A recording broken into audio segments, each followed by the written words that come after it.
Welcome to Min in the Morning. This time I'm going to be talking about something cool, or at least something that I think that is cool, and that is rebellions. Now, everyone knows that from history class and about the French Revolution, that thing where a bunch of guys and gals went around killing nobles, and that American Revolution where the tea drinkers got dunked on by illiterate farmers trained by legendary German and French officers, and that Russian Revolution where the Red Boys overthrew the Tsar of a massive empire and turned it into Massive Empire Round 2 Electric Boogaloo. And I just listed a bunch of random rebellions that y'all already know about, but what's in common with all of them? It's not that they were all just rebellions, but that they were all successful.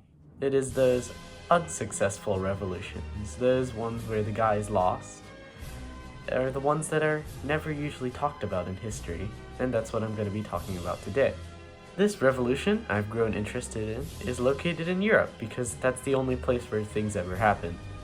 Yeah, totally, without doubt, real, and not just me talking about stuff I already have prior knowledge to, which makes research easier. So, we set the stage. After being on the front lines of combat against Austria-Hungary and the Central Powers for years, the Ukrainian people have had enough of the rule of the culturally oppressionist Tsar. To this end, with the Bolsheviks in the north, the Ukrainian people took their chance. Well, anyone ever heard of the Ukrainian War of Independence?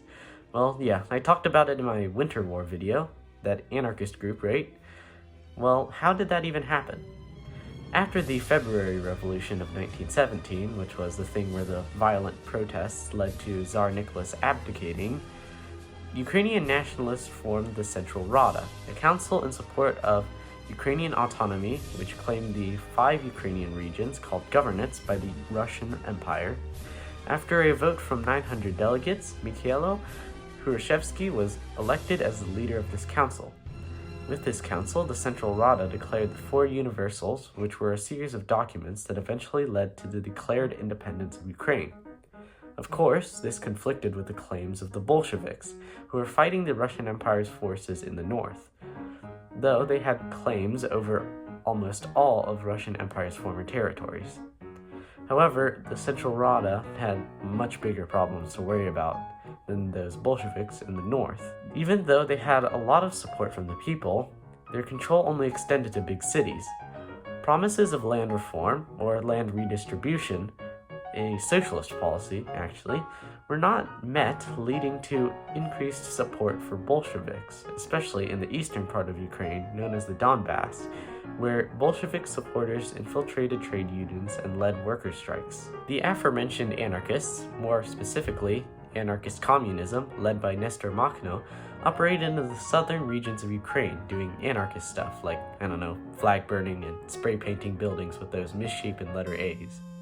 An important thing of note is that the Ukrainian War of Independence has a lot of things that happen within the span of months instead of years. It's not like the World Wars where you can just pick a year and you can say, this set of big things happened. A lot of things happened in a very short span of time. So I'll try and list everything as chronologically as possible. I did state that there were 3 main groups that were vying for power in Ukraine. Around early to mid-1917, essentially, there was, of course, that Central Rada. Its control mainly consisted of the western and center of Ukraine. There were the Bolsheviks, mostly in the northeast and east, and then there were the anarchists in the south. Though, in a few months, Makhno would leave for Moscow to, in his words, take the temperature of the revolution. All of these groups claimed the Ukrainian land as theirs. From late 1917 to early 1918, the Central Rada was getting absolutely destroyed by the Bolsheviks. The Central Rada had basically no state apparatus to make an army, so they had to rely on the people to fight the Bolsheviks themselves or through disorganized effort groups that supported the Central Rada. They even got pushed out of their capital in Kyiv and had to retreat to Zhytomyr, a city in the northwest of Ukraine. Central Rada, still wishing to maintain their status of existing, called upon the Central Powers, who used to be their enemies, to just go in and occupy the country in exchange for kicking the Bolsheviks out. In doing this, they would have to sign that infamous Brest-Litovsk Treaty that took away a lot of Ukrainian, Belarusian, Baltic, and Russian lands, basically a lot of old Russian Empire land, and essentially giving control to the Germans, and also granting them a lot of much-needed food and supplies to the Central Powers to fund their ultimately failing war effort in the West. Just for some context, the Germans really needed the Ukrainians and Russians to sign this treaty so they could turn back around and send their freed-up troops from the east to the west in France and Italy. Additionally, they had some serious food and supply shortage issues in the Central Powers because the British Royal Navy completely blockaded all imports, starving their people. Now, all of this was the first Treaty of Brest-Litovsk. Spoiler alert, the Bolsheviks signed the second one. However, the Central Powers did what they promised and absolutely wiped out the Bolshevik presence in Ukraine and many parts of Russia in Operation Faustschlag. Don't check my pronunciation of that, which translates to Operation Fist Punch. From the signing of it in February of 1918 to the last Bolsheviks being pushed out of Ukraine from Crimea, the Bolsheviks in Petrograd, more well known as the future Leningrad, were forced to sign the Treaty of Brest-Litovsk as well in the second signing, otherwise they'd be pushed right back to Moscow. Eventually, after the Bolsheviks were cleared out, there were some quite serious disagreements in policy making, primarily around socialist policies that the Central Rada wanted implemented, but the Germans simply disbanded the Central Rada and couped the government. They put Pavlo Skoropadsky, once again, pronunciation, in charge. He decided to name himself the Hetman, or head of state of Ukraine. This name had quite a lot of historical significance in Ukraine, so to name himself such a thing while being a puppet of the Germans is quite distasteful. Now, Ukraine was really under German control, and Mr. Makhno of the anarchists really didn't like that. After a visit to Moscow and even meeting with Lenin, where he managed to convince Lenin to ally with him and the anarchists, Lenin allowed a fake passport to be made and for Makhno to return to Ukraine. He disguised himself as a woman and made his way back to his hometown in Huliapol to find his family and revolutionary comrades either shot, tortured, executed, or arrested. Well, aside from that though, his disguises were really convincing, and he would go about supporting the insurgency by leading battles and agitating the peasantry to go against the Central Powers and their Austro-Hungarian occupiers. Eventually though, German support to quell growing resentment in their country ran out as the Germans and Austria-Hungary collapsed and capitulated. An anti-Hetman uprising began and took over a majority of the Ukrainian lands and actually took over his government. Skoropadsky then would abdicate and flee to Germany. On a side tangent, the Poles actually went in on Ukrainian lands in Galicia at around this time, with the Allies supporting them. They eventually took this northwestern land from their fellow breakaway state. Additionally, almost immediately after the Germans surrendered, Lenin ordered Soviet troops to invade former Russian Empire lands in Poland and Ukraine. Makhno, despite being ideologically much different from Lenin, integrated him and his forces into the Red Army as they agreed on the United Front. Together with the Red Army, they pushed out the remaining Ukrainian nationalist forces and turned to the White Army in the east. However, this unity would only last so long, as unsuccessful defenses in the Donbass front led to Makhno being blamed for his failures. Lenin would later renounce Makhno and blame him an outlaw and a kulak, basically the Russian communist word for capitalist pig dog. Actually, #1 spot for top 10 anime betrayals of all time. The Bolsheviks abandoned the Ukrainian front and essentially left it up to Makhno to defend against the White Army. They would once again try to renegotiate an alliance, but the Makhnovists refused to fight against the Polish, who the Bolsheviks were fighting at the time, as I mentioned before, and then their relations became hostile, and Makhno was once again declared an outlaw. Fighting went on for another 9 months between the two, with the anarchists having to deal with both the Bolshevik and White Army forces.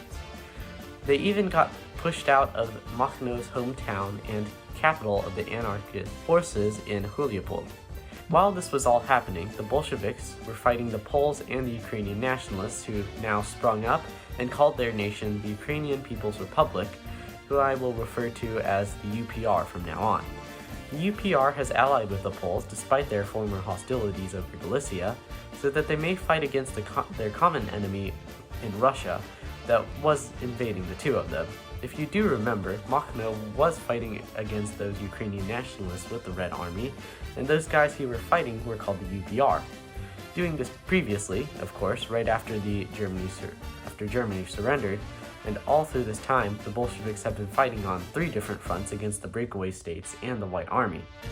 Speaking of Machno, he decided to take the Bolshevik bait again, considering another alliance with them, and threw a vote with his own army, allied with the Leninists once again.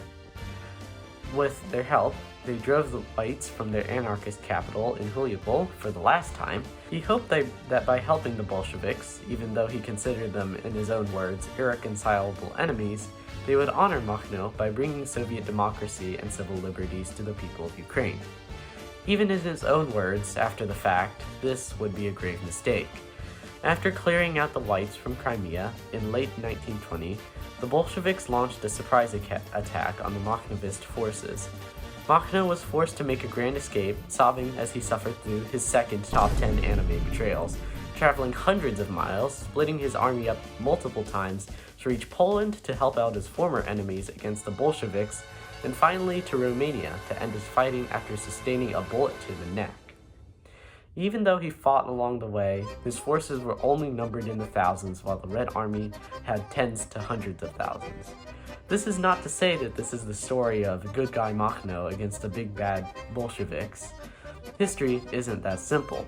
Machno was quite outspoken against the Bolsheviks, and his actions, including convening regional councils and congresses, kind of something that Ukrainian nationalists would do, their enemies at the time, are something that the Bolsheviks denounced. It's understandable as to why they would view Machno as an enemy, since he literally did call them the Bolshevik government apparatuses organs of oppression and violence. I wouldn't say that he was wrong in this fact, mostly because I'm biased, but there's a lot more nuance to it than the Bolsheviks for no reason attacked Machno, the really good dude. Heading back to the Polish/UPR front, then occurred the Battle of Warsaw, with Warsaw being the capital of Poland. It was a battle that the Bolsheviks lost. The commies would then sue for peace, and Poland was forced to accept it to maintain the sovereignty of their country, as their army was weary from the constant war. This left the UPR without an ally, and their forces were soon driven out, and their remaining army fled to Poland. Although guerrilla tactics by the UPR-aligned forces ensued, once the Whites were wiped out, insurgent activity like that ended. In 1922, the last Ukrainian nationalist forces that held land in Ukraine were wiped out. And just like that, the revolution failed. Well, after all that Ukrainian stuff, the Soviets did a little bit of unioning and did the whole Winter War thing that they got destroyed in. Kinda. And then Warsaw Pact stuff happened after their victory in the Second World War. There was supposed to be another failed revolution included in this, but I couldn't resist going into more detail about anarcho-communists. Do you think that I can't tunnel vision on one very specific topic at a time and not jump into a rabbit hole of Wikipedia articles? Well, I hope I actually made something interesting. Probably not, because I've been yapping for way too long about one specific thing and jumping around all over the place.